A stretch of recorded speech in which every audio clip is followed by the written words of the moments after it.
Hello everybody, this is William Amzalag and I want to welcome you into our fourth episode of Jeunesse Longevity TV.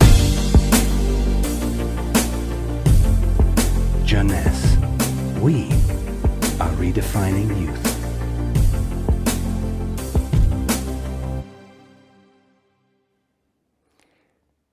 To be born is not a crime. So why should we be all sentenced to death? Is death inevitable?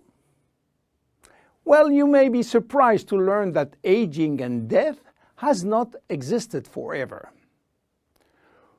4.5 billion years ago, a single cell came into existence.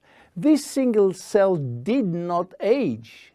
It had the capacity to divide indefinitely. But 3 billion years after, some of the cells started to form organisms such as worms, fish, and finally humans.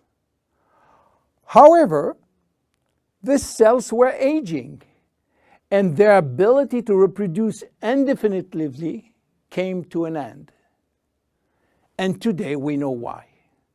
Those cells, we call them somatic cells, contain a gene that controls the production of telomerase. And this gene was and still is turned off. Without the ability to produce telomerase, the telomeres will become shortened and cells will die.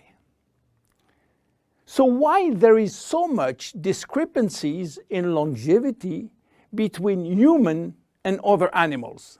Let me give you some example. Have you heard about George? George is an American lobster which was born in 1869 and is now 140 years old. He was a sort of mascot in a New York restaurant and got released in the ocean in 2010. He's probably still alive. How come? Are lobsters immortal? Not exactly, but they do not die of old age because their telomerase is constantly turned on, so the cells do not die. However, they are sensitive to infection in their shell, and they may die from this disease. In Japan, koi fish are known to live very long. They are beautiful fish, usually white with red spot. Some have been given names, and the most famous fish, Hanako, who died in July 1977, was 226 years old. Some turtles also live very long, and one of them, Adwaita, from Seychelles, has lived nearly 250 years. There are even some species which has indefinite longevity, like the bacteria called Arthrobacter, who can be dormant for thousands of years and suddenly wake up. Hydra is the most unique species defying death.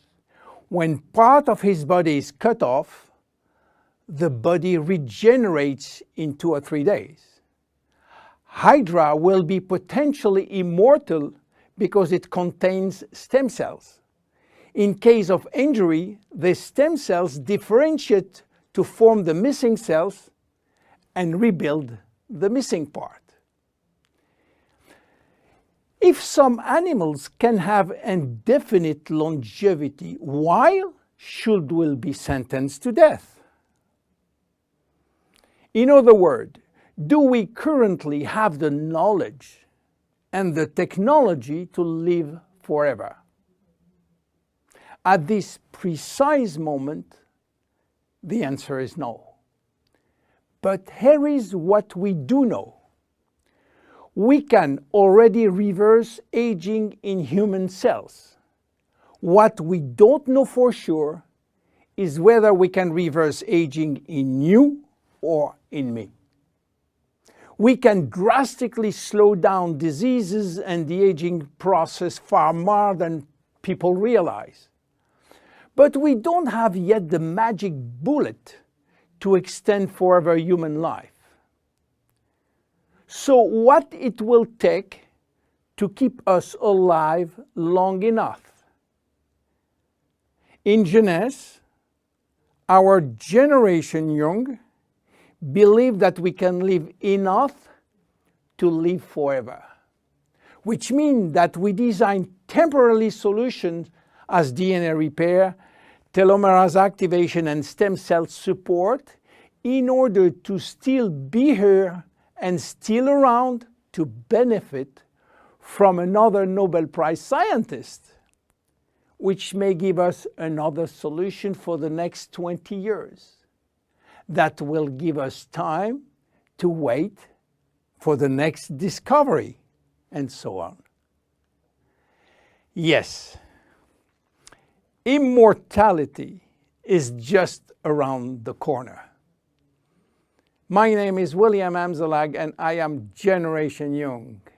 See you at the next episode. Thank you. Jeunesse. We are redefining youth.